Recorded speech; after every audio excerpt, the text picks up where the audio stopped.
جعلناه قرآنا عربيا لعلكم تعقلون۔ بسم اللہ الرحمن الرحیم۔ السلام علیکم ورحمۃ اللہ وبرکاتہ۔ میں محمد اسامہ سرسری، آسان قرآنی عربی کورس کا یہ تیسرا سبق ہے، اور اس سبق میں ہم سورہ فاتحہ کی پہلی آیت اعوذ باللہ من الشیطان الرجیم بسم اللہ الرحمن الرحیم الحمد للہ رب العالمین، اس کے دوسرے حصے پر بات کریں گے۔ رب العالمین اس کا ترجمہ ہے جو تمام جہانوں کا پروردگار ہے۔ رب کا مطلب ہے پروردگار، اور عالمین کا مطلب ہے تمام جہان۔ ویسے تو رب کا جو پورا مفہوم ہے وہ پروردگار سے ادا ہونا مشکل ہے۔ رب کہتے ہیں اس ذات کو جو کسی چیز کو بنانے سے لے کر اس کو پایۂ تکمیل تک پہنچانے تک کے تمام مراحل میں اس کی تمام ضروریات کو پورا کرنے والا۔ تو یہ بہت وسیع مفہوم ہے رب کا۔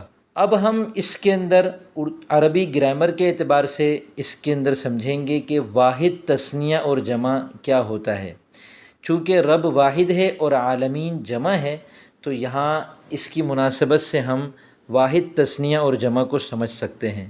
دیکھیں دیگر زبانوں میں تو واحد اور جمع ہوتا ہے عام طور پر، اور عربی میں تثنیہ بھی ہے، اور غالباً ایک آدھ اور زبان میں بھی تثنیہ ہے۔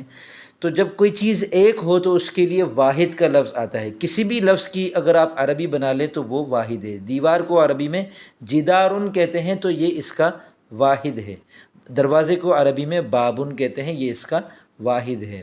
اگر دو کا عدد مراد ہو، اس کے اندر دو دروازے آپ کو کہنے ہیں، تو اردو میں تو ہم دو کا لفظ لگاتے ہیں، عربی میں اس کے آخر میں الف نون لگا کر ہم کہتے ہیں بابانی، دو دروازے، یا بابینی، دو دروازے۔ ایسے ہی عالمن ایک کائنات، عالمانی اور عالمینی دو کائنات ہیں۔ اور اگر دو سے زیادہ مراد ہوں تو پھر جمع کا صیغہ آتا ہے عالمون، عالمینہ اور عوالم۔ عالم کی یہ تین جمع آتی ہیں، عوالم اور عالمون۔ پھر عالمون کی حالت نسبی اور جری عالمینہ ہے، جو آپ ابھی اس کو نہ سمجھیں، انشاءاللہ بعد میں ہم سمجھیں گے، اس کو اعراب کہتے ہیں۔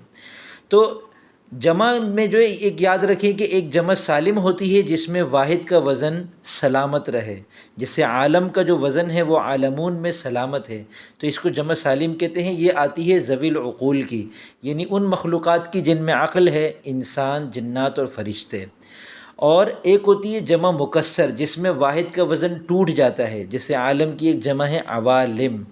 اور ایک ہوتی ہے بالکل آخری جمع جس کے بعد کوئی اور جمع نہ بنے، اس کو کہتے ہیں جمع منتہی الجموع، اور اس کے دو وزن ہیں، ان میں سے ایک وزن یہی والا ہے عوالم کا۔ اس میں بس یہ یاد رکھیں کہ 5 حروف ہوتے ہیں، اور اس میں عوالم کے وزن پر یاد رکھیں عوالم، بیچ میں الف آنا ضروری ہے، اور آخر سے پہلے والے کے نیچے زیر، اور سب سے پہلے حرف کے اوپر اور دوسرے حرف کے اوپر زبر آنا ضروری ہے۔ تو یہ ہمارے سامنے اس کی گرامر کے اعتبار سے بات آ گئی۔ رب واحد ہے اور عالمین جمع ہے۔ یہاں جمع مذکر سالم لے کر آئے جو کہ ذوی العقول کی آتی ہے، یہ بتانے کے لیے کہ یہاں جو ہے بطور خاص انسانوں کی کائنات مراد ہے۔ یہ ہر انسان جو ہے اپنی ذات میں ایک کائنات ہے، تو یہاں اللہ تعالیٰ جو ہے ان کے بارے میں بتا رہے ہیں کہ اللہ تعالیٰ ان کو پالنے والا ہے، ان کی تمام ضرورتوں کو پورا کرنے والا ہے۔